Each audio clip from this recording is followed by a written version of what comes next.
Pankaj sir classes में आप सभी का स्वागत है। आज हम लोग जो प्रश्न पढ़ रहे हैं वो है कि उदासीनीकरण अभिक्रियाएं किसे कहते हैं। What do you mean by neutralisation reactions. बड़ा ही इंपॉर्टेंट प्रश्न है और इस प्रश्न को फिर हम लोग अगले चैप्टर अम्ल, क्षार और लवण में भी पढ़ेंगे, इसलिए ये और महत्व इस प्रश्न का बढ़ जाता है।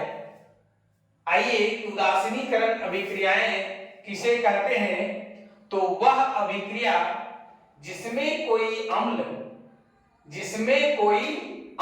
किसी भस्म के साथ अभिक्रिया करके लवण और जल बनाता है, उदासीनीकरण अभिक्रिया कहलाती है।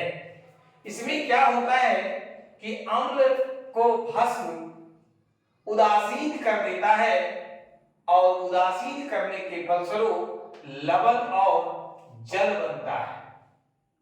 इस अभिक्रिया का संक्षेप कहिए, सारांश कहिए, सार कहिए, वो है कि जब अम्ल की प्रतिक्रिया भस्म के साथ कराई जाती है तो लवण और जल बनता है, यानी अम्ल को भस्म न्यूट्रल कर देता है, उदासीन कर देता है, इसलिए इसे उदासीनीकरण अभिक्रिया भी कहते हैं।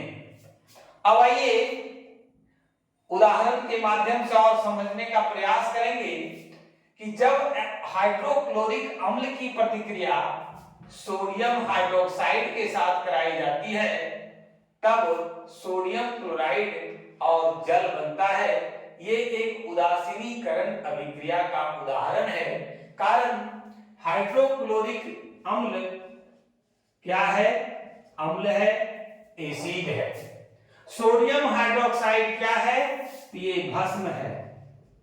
और जब अम्ल और भस्म की प्रतिक्रिया एक साथ कराई जाती है तो क्या बन रहा है? सोडियम क्लोराइड यानी लवण, सॉल्ट। इसी का दूसरा नाम है नमक। अंग्रेजी में सॉल्ट कहते हैं, लवण को भी अंग्रेजी में सॉल्ट कहते हैं। और उधर जल बन रहा है और हम लोग पहले ही पढ़े कि जब अम्ल की प्रतिक्रिया भस्म के साथ कराई जाती है तब लवण और जल बनता है और यह अभिक्रिया उदासीनीकरण अभिक्रिया कहलाती है।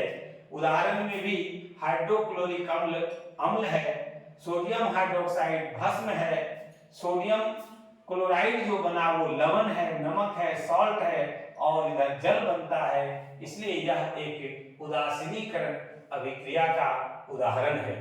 दूसरा उदाहरण के माध्यम से हम लोग समझने का प्रयास करते हैं कि ये सल्फ्यूरिक अम्ल की प्रतिक्रिया पोटेशियम हाइड्रोक्साइड के साथ कराने पर पोटेशियम सल्फेट और जल बनता है। यहां भी देखिए सल्फ्यूरिक अम्ल क्या है? एसिड है, अम्ल है। पोटेशियम हाइड्रोक्साइड क्या है? भस्म है, बेस है, क्षार है। अम्ल क्या है, भस्म क्या है और लवण क्या है, इसके विषय में इन डिटेल में हम लोग केमिस्ट्री का ही दूसरा चैप्टर अम्ल, भस्म और लवण चैप्टर जो है उसमें हम लोग और इन डिटेल बात करेंगे और इन डिटेल समझेंगे। अब ये हम लोग थोड़ी सी जानकारी ले लें अम्ल के विषय में। ये अम्ल वह पदार्थ है जो स्वाद में खट्टा होता है। दही खट्टा लगता है, नींबू खट्टा लगता है, टमाटर खट्टा लगता है, सब में एसिड है। इस पर बात करेंगे हम लोग अगले चैप्टर में विस्तार पूर्वक। भस्म की परिभाषा कि जो स्वाद में कड़वा लगता है, स्वाद में जो कड़वा लगता है उसको भस्म कहते हैं। जैसे आपका पोटेशियम हाइड्रोक्साइड, सोडियम हाइड्रोक्साइड, ये सब जो है वो भस्म का उदाहरण है। और जब अम्ल की प्रतिक्रिया, सल्फ्यूरिक अम्ल की प्रतिक्रिया भस्म के साथ यानी पोटेशियम हाइड्रोक्साइड के साथ कराई जाती है तो पोटेशियम सल्फेट यानी लवण बनता है, सॉल्ट बनता है। ये लवण है और जल बनता है, इसलिए ये भी एक क्या है? उदासीनीकरण अभिक्रिया का उदाहरण है।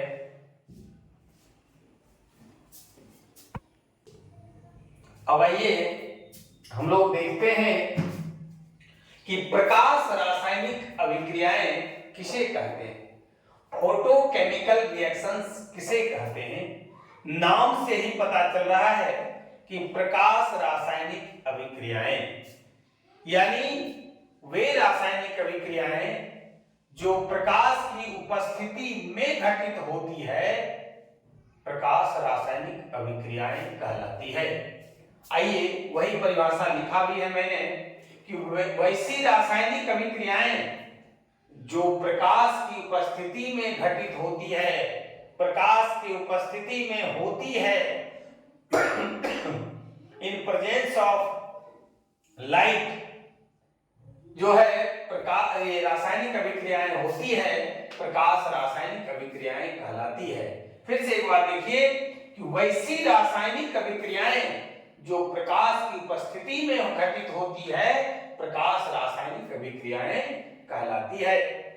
अब आइए इसका उदाहरण से हम लोग और समझें कि जब हाइड्रोजन की प्रतिक्रिया क्लोरीन के साथ कराई जाती है तब हाइड्रोजन क्लोराइड बनता है।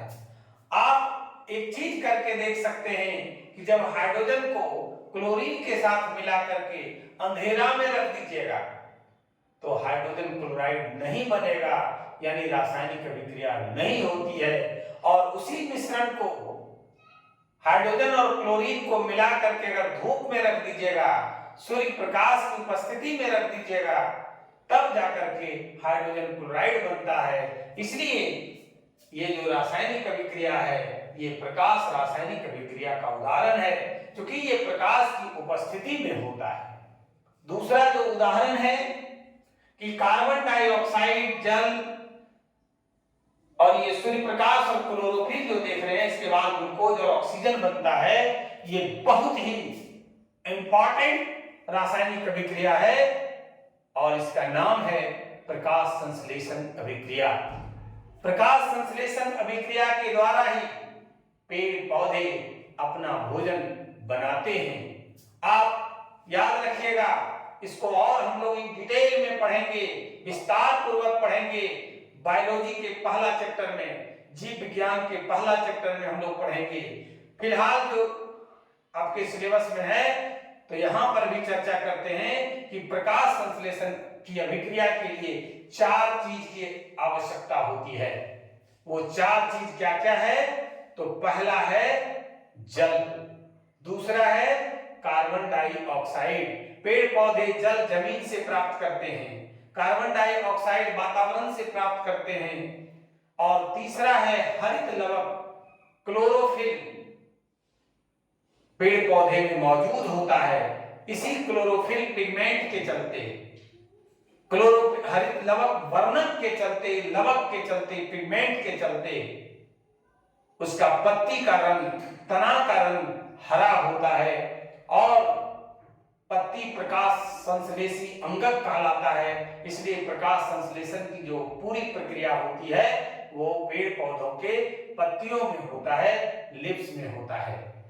चौथा जो है इसका एसेंशियल पार्ट, आवश्यक तत्व, वो है सूर्य प्रकाश। दिन में ही प्रकाश संश्लेषण की क्रिया होती है। पेड़ पौधे दिन में ही अपना भोजन बनाते हैं प्रकाश संश्लेषण की क्रिया के द्वारा। ये जो रासायनिक अभिक्रिया है प्रकाश संश्लेषण, प्रकाश रासायनिक अभिक्रिया का उदाहरण है और ये मुख्य रूप से प्रकाश संश्लेषण कहते हैं, इसको फोटोसिंथेसिस कहते हैं। और इसी रासायनिक अभिक्रिया के द्वारा पेड़ पौधे, हरे पेड़ पौधे अपना भोजन बनाते हैं। यूं कहें कि इसी रासायनिक अभिक्रिया के द्वारा सूर्य में जो निहित ऊर्जा है उस ऊर्जा का रूपांतरण पेड़ पौधे अपने शरीर में करता है और फिर हरे पेड़ पौधे को हम लोग जो भी जीव जंतु ग्रहण करते हैं, ऊर्जा का हस्तांतरण सूर्य से पेड़ पौधों के माध्यम से हम लोगों तक होता है। इसलिए ये काफी महत्वपूर्ण रिएक्शन है, काफी महत्वपूर्ण अभिक्रिया है। फिर से जरा सा समझिए कि इसमें क्या होता है कि 6 अणु कार्बन डाइऑक्साइड के भाग लेते हैं, 6 अणु जल, यानी कार्बन डाइऑक्साइड की प्रतिक्रिया जल के साथ कराई जाती है। कब? सूर्य प्रकाश की उपस्थिति में क्लोरोफिल वर्णक रहने के बाद क्या बनता है? ग्लूकोज बनता है। इसी को सुक्रोज भी कहते हैं, फ्रुक्टोज भी कहते हैं। और इसके साथ साथ ऑक्सीजन गैस मुक्त होता है। ऑक्सीजन हमें पेड़ पौधा देता है। हमारा सच्चा साथी अगर पेड़ पौधा है तो इसी कारण से है हमें भोजन भी प्रदान करता है और वातावरण में ऑक्सीजन को भी पूर्ति करता है। जो ऑक्सीजन क्या है? प्राणवायु है। इसलिए प्रकाश संश्लेषण की जो अभिक्रिया है ये प्रकाश रासायनिक अभिक्रिया का उदाहरण है। आज हम लोगों ने क्या पढ़ा कि उदासीनीकरण अभिक्रिया क्या है, दूसरा प्रकाश रासायनिक अभिक्रिया क्या है। हम एक बात आप लोग को बता देना चाहता हूं, आप लोगों का परीक्षा नजदीक आ गया है। आप नियमित रूप से सारे विषयों की पढ़ाई समय बांट करके अध्ययन करें। कम से कम 24 घंटा में से 10 घंटा आप अपने से पढ़ें, स्वाध्याय करें, तभी आपका रिजल्ट अच्छा हो सकता है।